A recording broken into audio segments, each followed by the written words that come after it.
Ministerio de Educación. Buenos días con todos y todas. Vamos a hablar como punto central del proceso de inscripciones para el régimen Sierra Amazonía, informarles cómo está avanzando y cuáles son los pasos siguientes.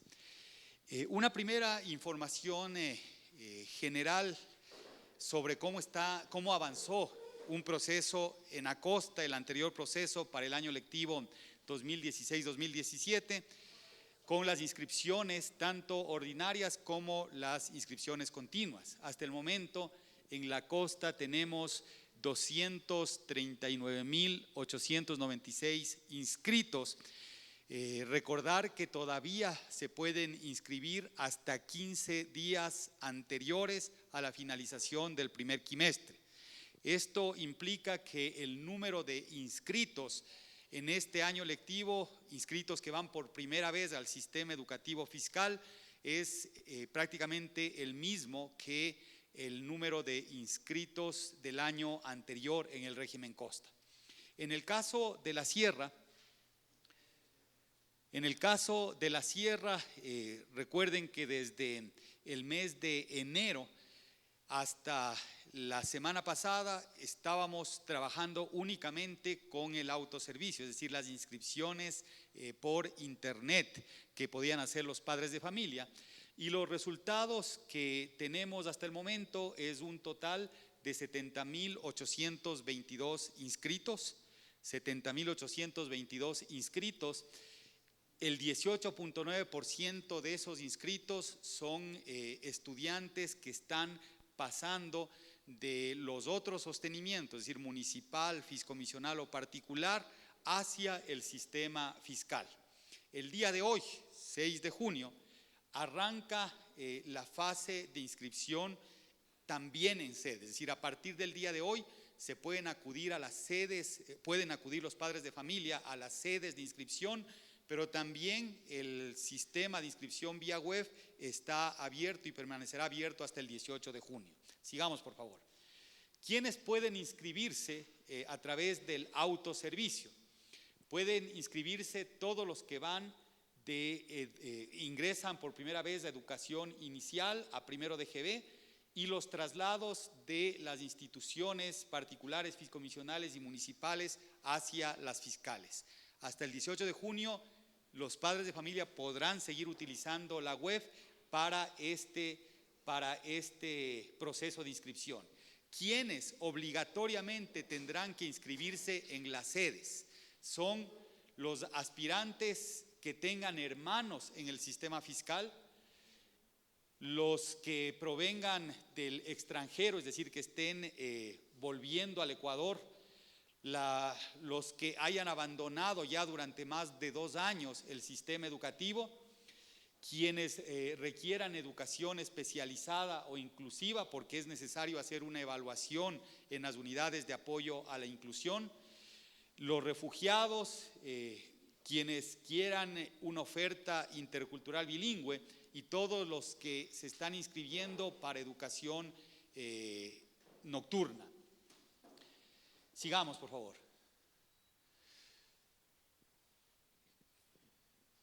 ¿Dónde y cuándo se pueden inscribir? Insistir que las inscripciones, tanto para el autoservicio como para las sedes, la fecha tope de inscripción ordinaria es del 18 de junio. En el caso del autoservicio es a través de la página web, y el horario es el horario que escoja el padre de familia. En tanto que en las sedes de inscripción se han habilitado 233 sedes de inscripción en toda la Sierra y Amazonía.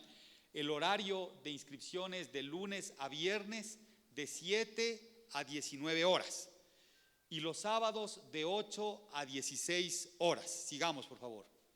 ¿Qué se necesita para inscribirse?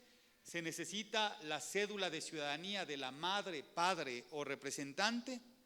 Se necesita el número de identificación del aspirante, es decir, solo el número de cédula de identidad de la persona que va a ingresar al sistema. No se requiere el documento físico.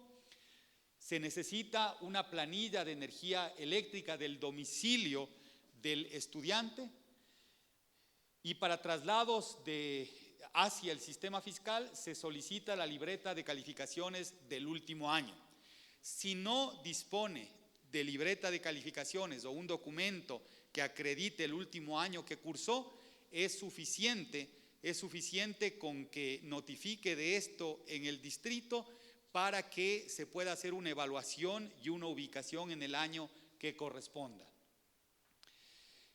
También es fundamental indicar a la ciudadanía que aleatoriamente se verificará la veracidad del domicilio declarado para el estudiante.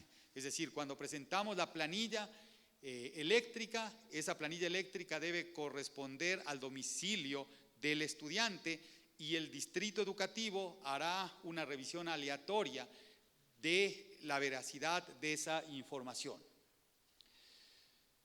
Bueno, el funcionamiento del autoservicio se establece en una guía que a través de la web se puede acceder. En esa guía se muestra paso a paso cómo se debe proceder. Si es que no tuviese internet en casa, puede acercarse a los infocentros. Los infocentros son espacios que se utilizan precisamente para las inscripciones, y al finalizar el proceso de inscripción recibirá un certificado por correo electrónico y una notificación vía SMS. Es decir, el padre termina el proceso a través de la web y automáticamente se genera un correo electrónico que certifica que el proceso culminó, el proceso de inscripción culminó, y también un mensaje SMS con la notificación respectiva.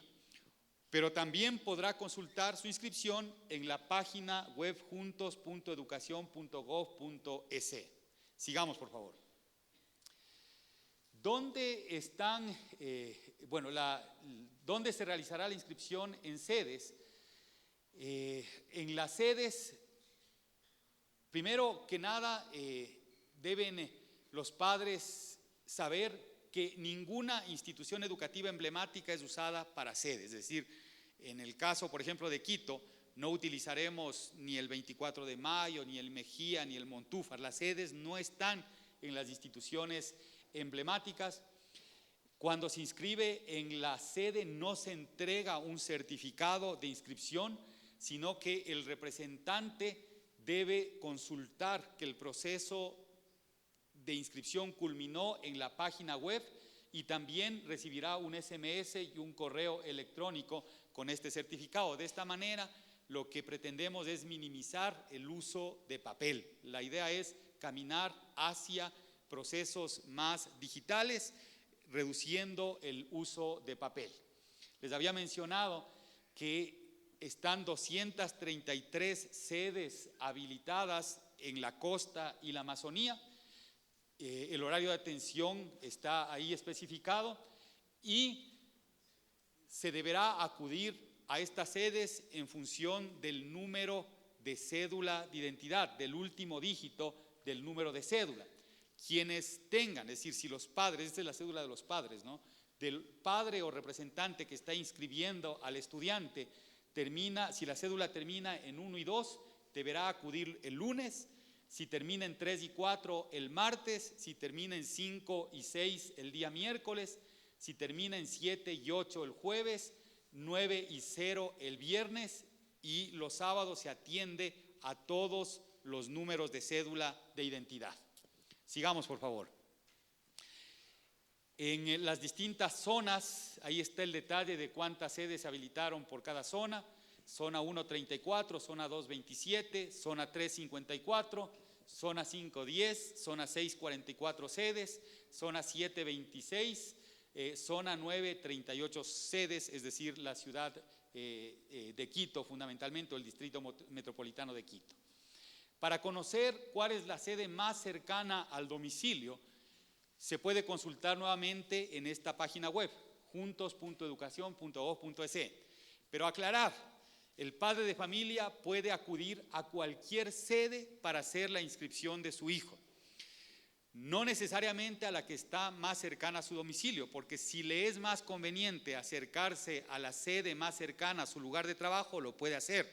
Si está de viaje, incluso si está fuera de la ciudad de residencia, puede acercarse a la sede que esté ubicada en la ciudad que está visitando. Es decir, este proceso de inscripción se hace en toda la Sierra y Amazonía y no hay ningún inconveniente de acercarse a cualquier sede de inscripción. Sigamos, por favor.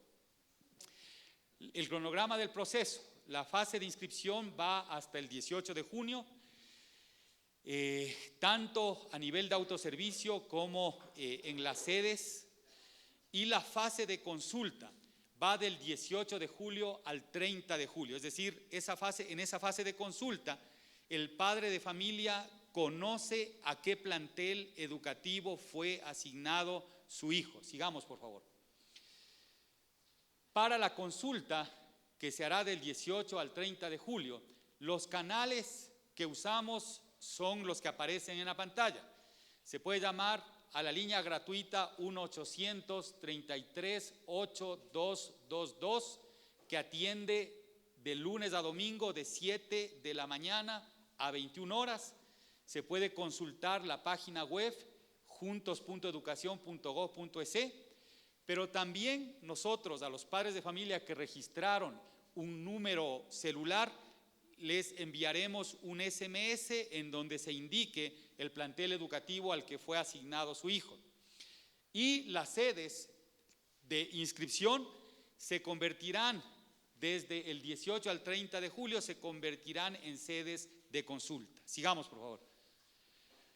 Hasta ahí el tema de inscripciones. Una información adicional es cómo estamos avanzando en la inclusión o en el reinicio de educación formal en la zona de mayor afectación, es decir, Manabí y el cantón Muisne de Esmeraldas.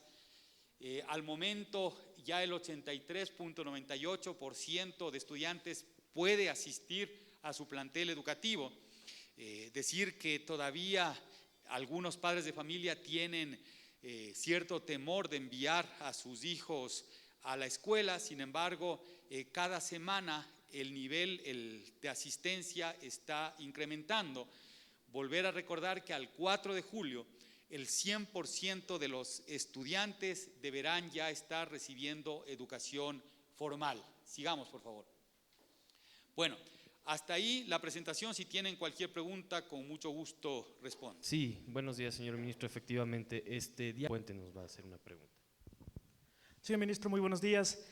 Tengo dos preguntas puntuales, bueno, tres en realidad. Ya. La primera es, ¿cuál es la respuesta del Ministerio de Educación en el caso de Comandá Páez, que falleció?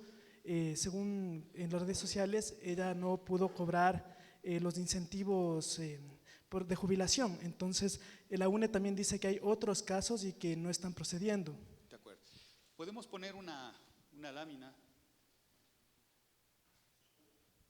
Miren, lo primero que habría que decir es que hay una política implementada desde el año 2010 para que las jubilaciones de los docentes y en general de los funcionarios públicos sean jubilaciones realmente dignas.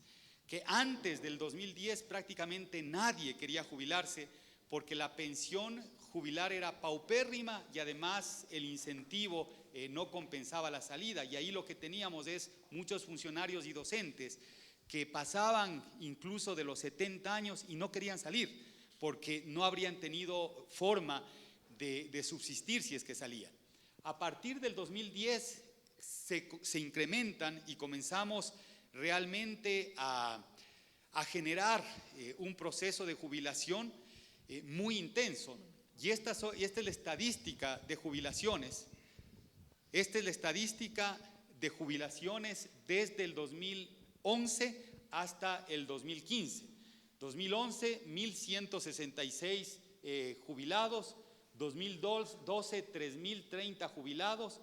2013, 10.319 jubilados.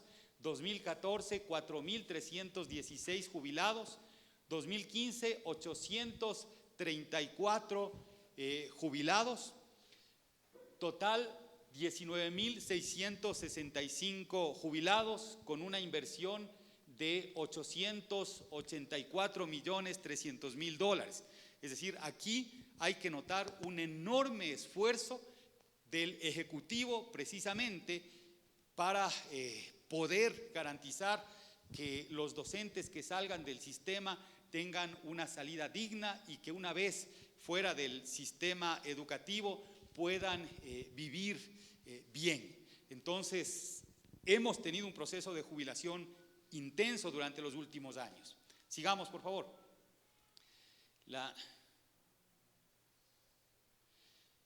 Durante el año 2016, durante este año,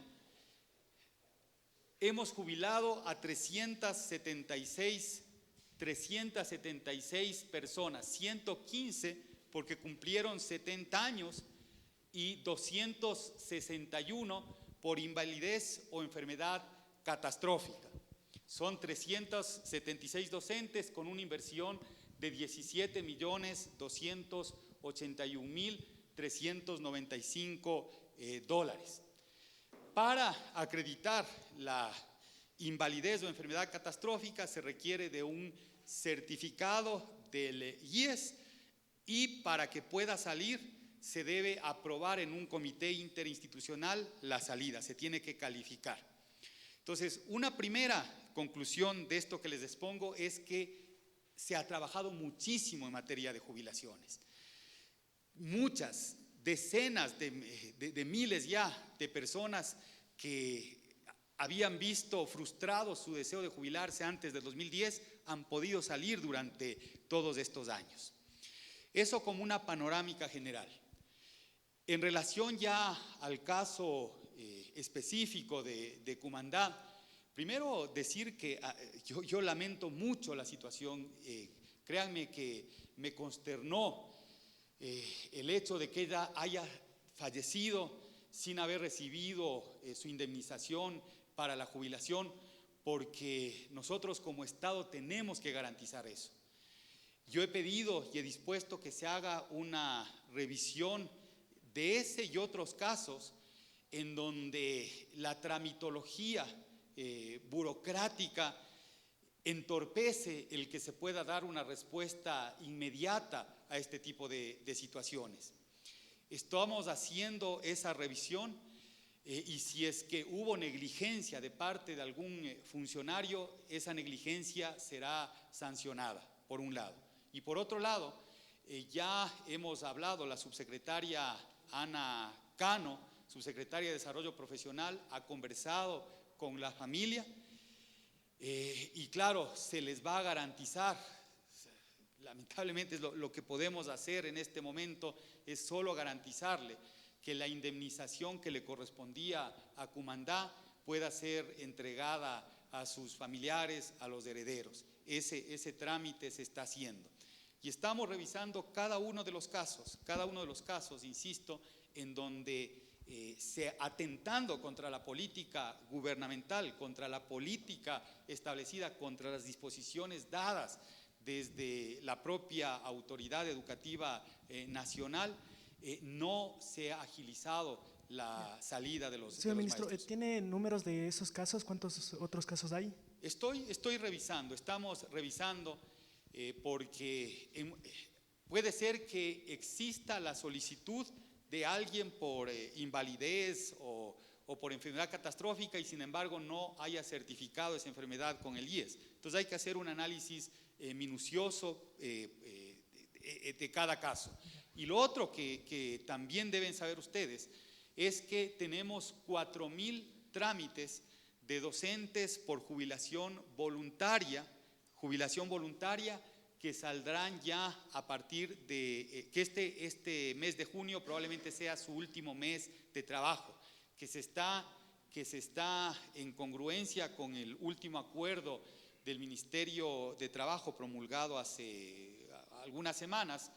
En congruencia con eso ya hemos podido adelantar los trámites de jubilación voluntaria de estos 4.000 docentes. Es decir, a estos 20,000 docentes que ya se han jubilado en los últimos años. En el transcurso de los próximos meses se jubilará alrededor de 4,000 docentes más. Miren la cantidad, estamos hablando de cerca de 25,000 docentes que están saliendo. Evidentemente, pueden haber algunos casos, como los de Cumandá, en donde, insisto, por tramitología, a veces por falta de humanidad de algún funcionario que no se da cuenta de la gravedad del trámite, no acelera el proceso. Pueden haber esos casos, pero esos casos más corresponden a una negligencia de funcionarios que a la ausencia de una política pública que esté incentivando, fomentando y motivando el que los docentes puedan retirarse cuando decidan retirarse. Entonces se está trabajando en eso. Ya, la otra pregunta es, ¿tienen ya el número de establecimientos que están dañados? ¿Tienen ya contabilizados el número de establecimientos afectados por el terremoto? ¿Y qué pasó en definitiva con el establecimiento, la Escuela de Milenio de Pedernales? ¿Si tiene o no seguro? Si ya Pero tiene... eso ya lo hemos dicho. Miren, en general hay alrededor de 3,011 planteles educativos, 3,011 planteles educativos en Manabí, Santo Domingo y Esmeraldas, de todos los sostenimientos, es decir, fiscal, particular, municipal y fiscomisional. Son 3,011 planteles. De los 3,011, alrededor de 500 planteles educativos tienen afectación entre mediana y severa, aproximadamente 500 planteles educativos. Claro, hay muchos más que tienen afectación leve. Esto con la información, los datos que le estoy dando es con la información que se levantó después de las réplicas de 6 grados que tuvimos, me parece que el miércoles 18 me parece que fue, miércoles 18. Después de esas réplicas tuvimos esta información y se presentó acá. La información que entregó Semplades es una información que se elaboró con datos previos a las réplicas y ellos presentaron, el dato que presentaron correspondía a todas las instituciones con cualquier grado de afectación, desde afectación mínima a afectación máxima, es decir, severa. En definitiva, 3,011 instituciones en las provincias de Manabí, Santo Domingo y Esmeraldas. De esas 3,011, alrededor de 500 instituciones tienen afectación mediana o severa. Y estamos evaluando en esas instituciones, sobre todo en las que tienen afectación mediana, el costo-beneficio de la reconstrucción, si conviene reconstruirlas o valorando cuánto implicaría la reconstrucción o probablemente es más conveniente construir, fusionar instituciones, etc.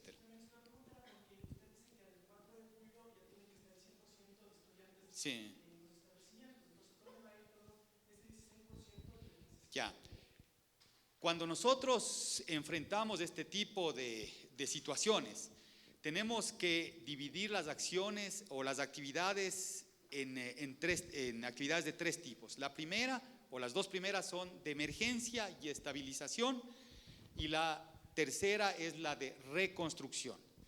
En el caso de las actividades de emergencia y estabilización, lo que se hace es, primero, usar la infraestructura que no tuvo afectación. En la infraestructura que no tuvo afectación, se duplican jornadas, es decir, si el plantel educativo solo tenía jornada matutina, se crea la jornada vespertina para acoger a estudiantes de los planteles que tuvieron una afectación mayor. Esa es la primera acción que tomamos. La segunda acción fue encontrar infraestructura alternativa que nos podría ser de utilidad. Ejemplo, colegios particulares que ya no estaban operando o que solo operaban en una jornada. Entonces tenemos planteles educativos particulares que habían estado cerrados y que con una intervención mínima ya podían ser usados nuevamente para el sistema fiscal y eso está sucediendo en este momento. Y en otros casos, planteles particulares que solo operaban en la mañana, nos están facilitando la infraestructura para que nosotros tengamos educación fiscal en la tarde. También buscamos otro tipo de infraestructura que podría servirnos como centros de capacitación, o sea, de colegios profesionales, centros de capacitación que tienen las juntas parroquiales, que tienen incluso las iglesias en los distintos territorios. Esos también los estamos usando. Y además estamos construyendo 25 unidades educativas provisionales con capacidad de albergar entre 60 y 75 mil estudiantes. Entonces, con este conjunto de acciones estamos enfrentando este componente de emergencia y estabilización del sistema. Ya después viene todo el proceso de reconstrucción.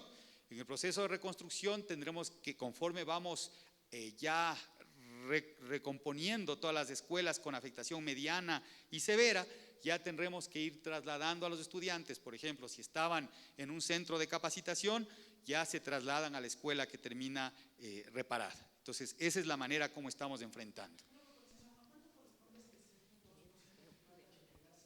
Ese son 600.000 estudiantes aproximadamente, 602.000 me parece, si no me equivoco.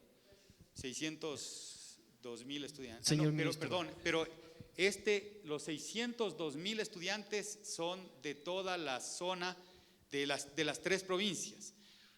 Esta información se refiere solo a la provincia de Manabí y al cantón Muisne, en donde estamos ingresando progresivamente. Si me consiguen con Luis Fernando el dato de a cuántos estudiantes corresponde esto.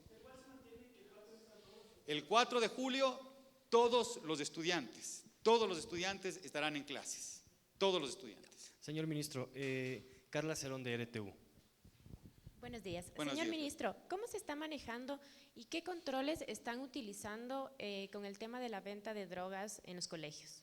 Bueno, hay una secretaría técnica ya estructurada, ya hay distintas acciones que emprendemos desde los distintos ministerios.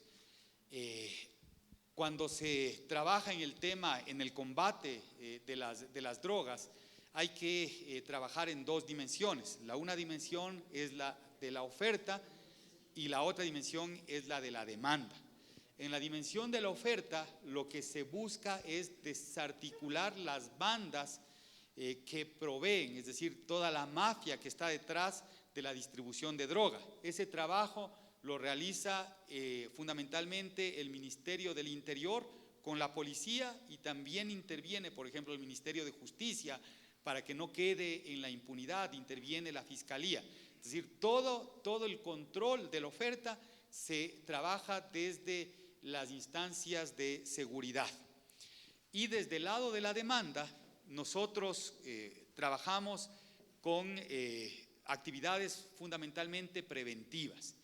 Esas actividades preventivas tienen que ver con la generación de conciencia en los estudiantes en relación al daño que pueden provocar a sus propios planes de vida el consumo de drogas, pero además hemos articulado e institucionalizado el área de consejería estudiantil, los departamentos de consejería estudiantil.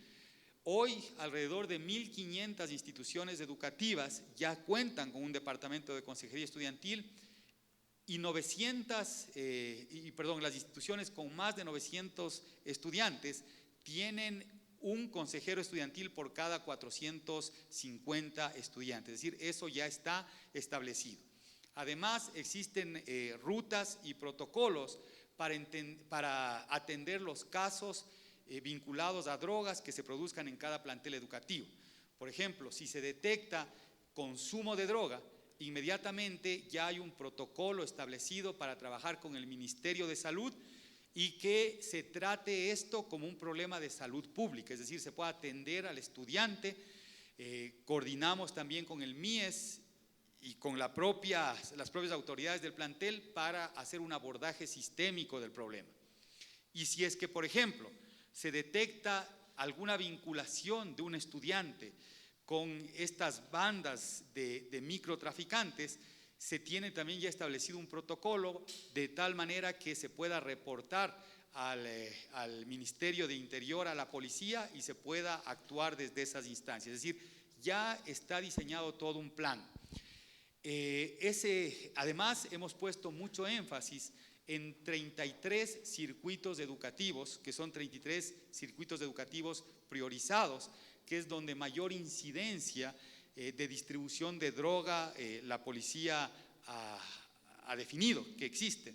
Entonces, ahí se están haciendo operativos y lo que ya se ve, esto fundamentalmente está ubicado en Guayaquil, lo que ya se ve es una disminución enorme, que la ciudadanía ya se da cuenta de cómo esta problemática se está controlando.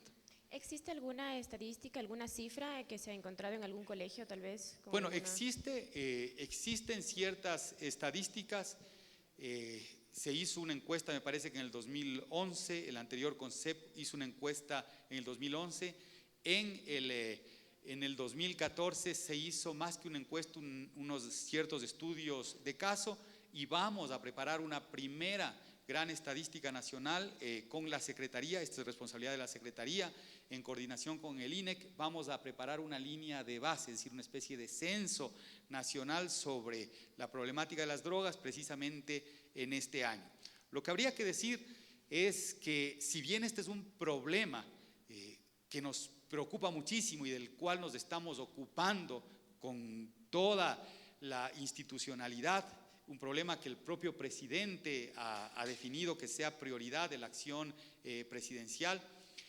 Si bien este es un problema, hay que decir que la mayoría de nuestros jóvenes son jóvenes sanos, son jóvenes positivos, son jóvenes que están al margen del consumo de drogas. Entonces, hay que rescatar precisamente la alegría, los planes, las ganas, lo positivos que son la mayoría de nuestros estudiantes. Y hay que resolver el problema que tenemos con una minoría de estudiantes. Terminamos la ronda de preguntas. Listo, gracias. Ministro, gracias. Ministerio de Educación. Transformar la educación. Misión de todos.